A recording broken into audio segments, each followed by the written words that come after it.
Yeah, I put a grappling hook on my hoverbike. Hey everyone, it's Varric. I know it's been a minute since I posted the last devlog, so I'll get right into it. Something I got asked quite a bit after the last devlog was, hey Varric, what sets HRL apart from other hoverbike races? Which is a great question. The answer to that is the ability sandbox. In HRL, you choose a character to play, each of which comes with a unique hot rod. Each hot rod has 3 abilities, a movement ability, a tactical ability, and an ultimate ability. Movement abilities allow the hot rods to buff their own movement to get ahead of the pack, pretty useful in a racing game. These abilities do not interact with other races, like for instance, Hookshot here has a grappling hook that allows him to pull himself, but it doesn't actually slow down the other target. Tactical abilities are abilities that interact with the other races, usually applying a debuff on them to either slow them down or apply other negative effects, a way for you to show your love and appreciation for your fellow racers. Then you have the ultimate ability, an ability so powerful that it's probably illegal in some countries. This is usually a combination of both movement and tactical effects, or a very strong version of either. Most abilities cause status effects in the form of buffs and debuffs, such as accelerate, jolt, and stagger. The status effects also have qualifiers that specify the strength of the effect applied. For example, light stagger is only a 25% penalty on speed, whereas a heavy stagger is a 50% penalty. There are other status effects that I'll talk about as they come up. Movement and tactical abilities use tokens as a currency for activation. There are 2 ways to get tokens in the race, once at every checkpoint and token pickups. Abilities also have a short cooldown so that no one is spamming their movement ability to gain a lead that will make the others uninstall the game. You also get an ultimate token once every lap that gives you 1 charge for your ultimate ability. These don't stack, so you can only store 1 charge. Now that you have context for what these hot rods do, time to introduce you guys to the stars of the show today. First, you guys have already met Hookshot. Okay, I know the guy's character model is missing and it's only the hot rod for now, but hey, the character models are coming soon, TM. Hookshot's movement ability is a sick grappling hook that I honestly had so much fun programming. On activating the ability, Hookshot can target any hot rod in front of him, and once you press the ability button again, you grapple to the enemy. The accelerate buff lasts for 2 seconds after you overtake the hot rod, allowing you to put a little bit of distance between you and the unfortunate soul who needs to now eat your boosted dust. Hookshot's tactical ability is called Watch the Road, where Hookshot plants a spike rod on the track that lightly staggers hot rods on contact. As I explained before, staggers slows down the hot rod affected by it, but it also knocks people out of their movement ability, which can be pretty useful. Hookshot's ultimate ability is called Hold This. Hookshot plants an anchor on the road that is connected to him. He can then choose a target in front of him, which shoots the rope onto them, heavily staggering them. Next, we have Nova. Nova is a master of space and gravity manipulation. Her movement ability is called Blink. She teleports in front of herself. I don't know what else to say here. Her tactical ability is called Anomalous Displacement. Nova drops a portal on the track upon activation and then another portal when you click the button again. Any hot rod passing through the second portal gets teleported back to the first portal. These portals disappear after 10 seconds. Oh, and place them close enough and I have been falling for 30 minutes! Her ultimate ability is called Supermassive Pulsar. Nova emits gravitational shockwaves every 2 seconds for 6 seconds that lightly stagger enemies and also moderately corrode their bank. Corrosion is another status effect that decreases the hot rod's token count over time. Moderate corrosion happens for 3 seconds, which means the player loses 150 tokens when they get hit by her ability. I have this programmed already, although there's a severe lack of VFX for now, something I'll address at the end of the video. Up next, we have Doc. Dr. Maximus Red is a mad scientist who lost his young friend Murthy in the past while experimenting with his time-traveling hot rod. Murthy had to make an escape using the time-traveling hot rod and ended up traveling to an unknown period in the past. Now, Doc races in the HRL in hopes of being able to reach the speeds he needs to be able to travel back in time and get the promised unobtainium needed for time travel.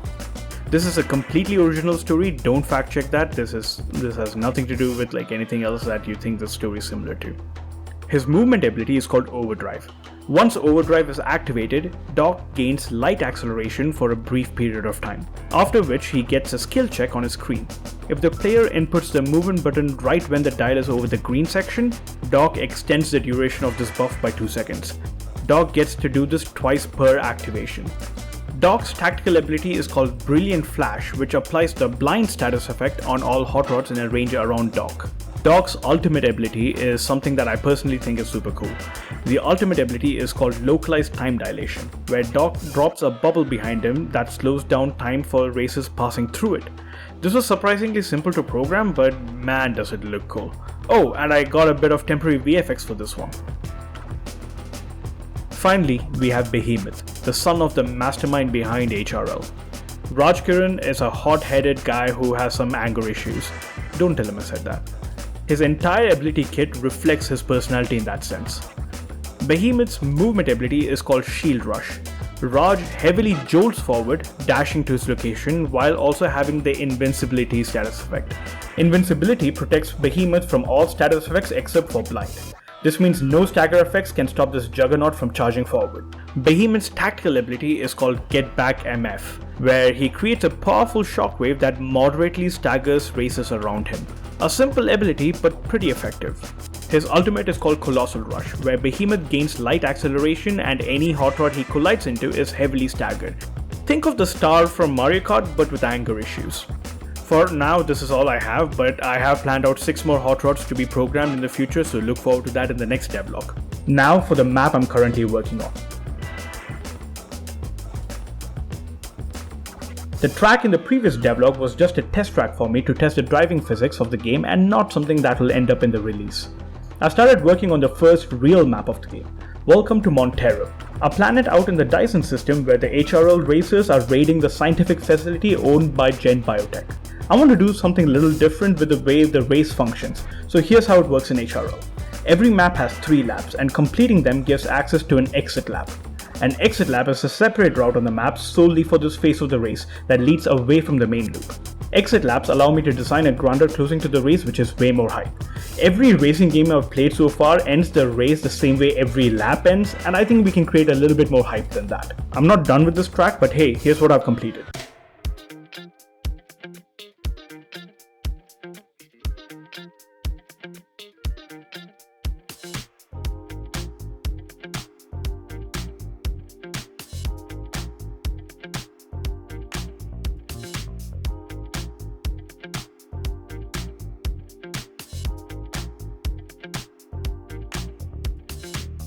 So what's next?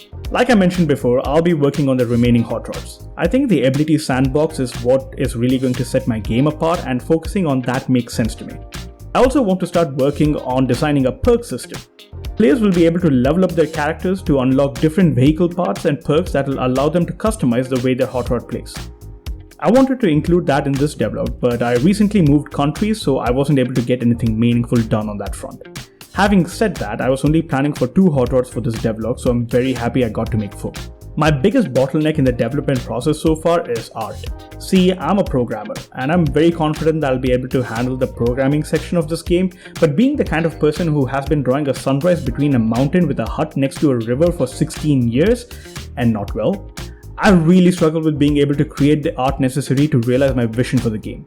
To that end, I'm launching my Patreon with this video. If you feel like you want to support the ongoing development of this game, please check out the link in the description. I'd really appreciate it. I'm also planning to apply for the Epic Mega Grant soon. Epic Mega Grant is Epic Games' program to support independent developers who use Unreal Engine, and I really hope I get it. So wish me luck. I'm really excited for what's to come, and this honestly has been the most rewarding thing I've done all my life. I recently quit my job and I've decided to do this full time, and with your support, be it through the Patreon or through just watching this video, a like and a subscribe would help by the way, I hope to be able to develop this game into the fun racer that I know it can be. Thank you guys for all the support so far, and until next time, peace.